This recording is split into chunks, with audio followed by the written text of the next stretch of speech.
Vamos aqui abordar a noção de probabilidade condicionada, explorando alguns exemplos e possíveis formas de resolução.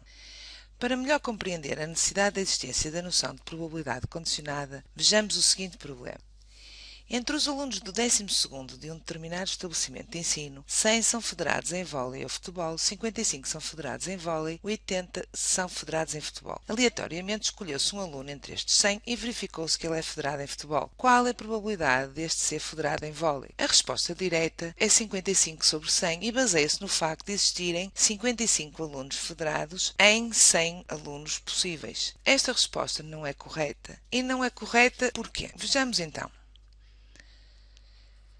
Se nós considerarmos os acontecimentos, V, o aluno entre os 100 considerados é federado em vôlei, e F, o aluno é federado em futebol, e observando o diagrama ao lado, onde o nosso universo são os 100 alunos federados em vôlei ou futebol, verificamos que a soma do número total de alunos federados em futebol e vôlei nos dá um total de 135, o que ultrapassa os 100 possíveis. Sabemos então que 35 destes 100 atletas são federados obrigatoriamente nas duas modalidades. A resposta 55 sobre 100 está apenas a considerar a possibilidade do aluno ser federado em vôlei, número de casos favoráveis, entre os 100 número de casos possíveis. Mas estamos a esquecer que a priori o aluno em questão já é federado em vôlei. Este conhecimento encolhe o nosso universo, uma vez que os nossos casos possíveis deixam de ser 100 para serem apenas 80 aqueles que são federados em futebol. No entanto, se nós pensarmos no resultado que iremos obter entre o número de casos favoráveis, o quociente entre o número de casos favoráveis e o número de casos possíveis, teremos apenas, entre os 80 alunos que são federados em vôlei, quais aqueles que são federados em futebol. Ora, resta-nos, em número de casos favoráveis, apenas 35, porque apenas 35 são federados simultaneamente nas duas modalidades.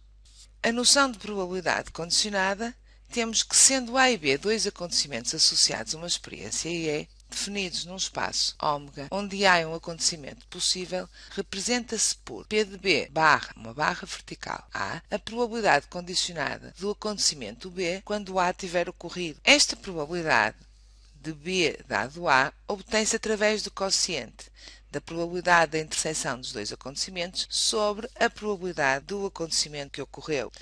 Não nos podemos esquecer que ao calcularmos a probabilidade de B sabendo que A ocorreu, estamos a calcular a probabilidade de B em relação ao espaço amostral reduzido pela ocorrência de A, em lugar de o fazer em relação ao espaço amostral original, o que significa a redução de ômega a A. E também a examinar quão provável é estarmos em B sabendo que estamos em A. Neste caso, resta-nos a probabilidade de ocorrência dos dois em simultâneo. Vejamos então alguns exemplos. Numa escola com 1500 alunos, foi realizado um estudo sobre a utilização das redes sociais. Os resultados obtidos foram organizados na tabela ao lado. Consideremos então os seguintes acontecimentos. RS1 utiliza as redes sociais, RS2 não utiliza, H é rapaz, M é rapariga. Selecionando aleatoriamente um aluno desta escola, calcula a probabilidade de RS1 dado M, isto é, calcula a probabilidade de um dado aluno utilizar as redes sociais sabendo que é rapariga.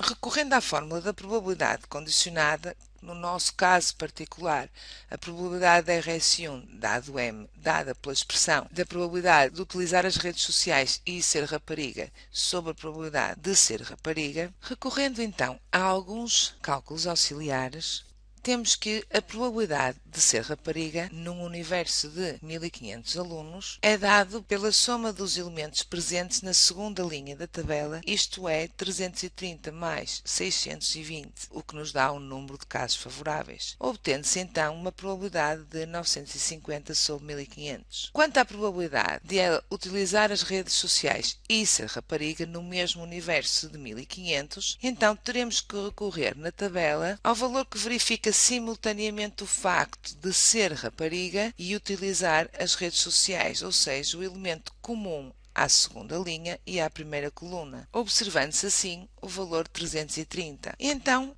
com estas duas probabilidades calculadas, basta-nos efetuar o quociente no denominador a probabilidade de ser rapariga e no numerador a probabilidade dela ser rapariga e utilizar as redes sociais. Obtendo-se assim o valor pretendido para a probabilidade de utilizar as redes sociais sabendo que é rapariga de 0,35. Mas, no entanto, podíamos ter abordado esta questão de uma forma direta. Sabendo que se trata de uma rapariga, o aluno escolhido, qual a probabilidade desta usar as redes sociais? Então, realizando uma mera contagem para obtermos o número de casos favoráveis e o número de casos possíveis, como se trata de uma rapariga, o número de casos possíveis é a soma 330 com 620, e como raparigas que utilizam redes sociais serão o número de casos favoráveis, então restam-nos realmente os 330 raparigas. Obtemos então o valor pretendido de uma forma mais direta. Vejamos mais um exemplo. Num canal televisivo foi transmitida publicidade relativa a uma nova consola de jogos. Pretende-se saber qual o impacto desta publicidade na compra da consola. Assim, realizou-se uma sondagem e concluiu-se que 60% dos jovens viram o anúncio na televisão, 42% compraram a consola de jogos, 18% nem viram o anúncio na televisão, nem compraram a consola de jogos. A questão a ser respondida é qual a probabilidade de um jovem comprar a consola de jogos, dado que viu o anúncio na televisão.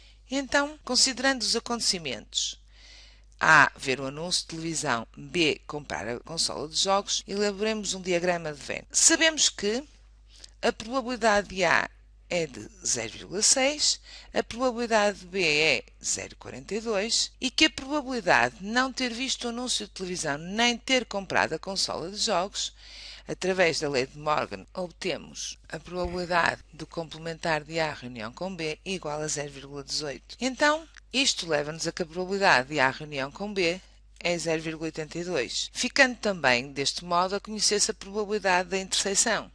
Esta probabilidade é obtida pela relação já nossa conhecida, o que nos permite, assim, completar o diagrama de Venn para a interseção. Ficamos também a conhecer a probabilidade de ter visto apenas o anúncio de televisão e não ter adquirido a consola, ou de ter apenas adquirido a consola sem sequer ter visto o anúncio de televisão, o que para o nosso exercício proposto não era necessário. O que nós pretendemos é a probabilidade B de comprar a consola de jogos condicionada ao facto de ter visto o anúncio de televisão. Então, recorrendo à fórmula da probabilidade condicionada, basta-nos substituir os valores das probabilidades obtidas e temos então 1/3, que é a probabilidade pretendida. Vejamos ainda mais um exemplo. A Filipa tem numa caixa 8 bolas azuis e 2 bolas verdes, todas iguais, apenas diferem na cor. Ela retira 2 bolas da caixa à sorte, uma de cada vez, sem reposição. Pretende-se saber qual a probabilidade da segunda bola ser azul, sabendo que a primeira bola extraída era verde. E então, consideremos os seguintes acontecimentos: A. Sair bola azul e B. Sair bola verde. Então, se pensarmos na primeira tiragem, o que é que nos pode acontecer? Ou sair bola azul ou sair bola verde. Uma vez que nós temos 10 bolas nas caixas, a probabilidade de sair azul é 8 em 10, enquanto que a probabilidade de sair verde será 2 em 10. Agora, se pensarmos na segunda tiragem, temos que ter atenção ao que aconteceu na primeira tiragem. Assim, passamos apenas a ter 9 bolas na caixa. E se a primeira foi azul, então continuamos a ter a possibilidade de nos sair azul ou verde, só que neste caso já não temos 8 bolas azuis, temos apenas 7 bolas em 9, e em verde teremos 2 em 9, uma vez que a primeira que saiu foi azul, mantendo-se as duas verdes na caixa. Se,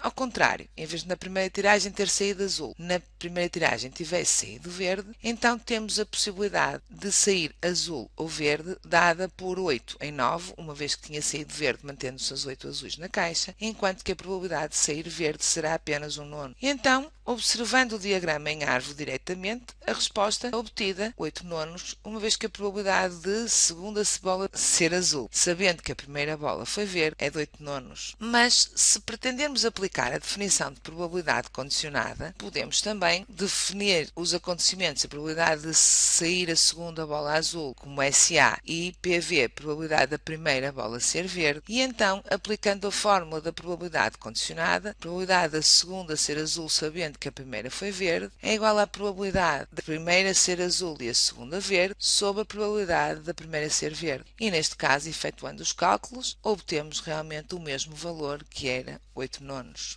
Antes de terminarmos, devemos observar o seguinte: No enunciado de alguns exercícios pode aparecer a seguinte restrição para a sua resolução, sem utilizar a fórmula probabilidade condicionada ou, de modo análogo, utilizando a lei de Laplace. Esta restrição induz uma resolução no contexto do problema proposto, usualmente baseada em simples contagens, número de casos possíveis e número de casos favoráveis, como aqui fomos exemplificando nas várias propostas de resolução, podendo utilizar-se a seguinte relação. A probabilidade de B condicionada a A é igual ao cardinal da interseção de A e B sobre a cardinal de A. Se voltarmos para o exemplo anterior, se sabemos que a primeira bola retirada foi verde, então para a extração da segunda bola a composição da caixa passa a ser 8 bolas azuis e apenas uma bola verde, ou seja, um total de 9 bolas, número de casos possíveis e o número de casos favoráveis, 8 bolas azuis, e os 8 nonos eram obtidos diretamente. Esperamos que a noção de probabilidade condicionada tenha ficado entendida e ficamos por aqui.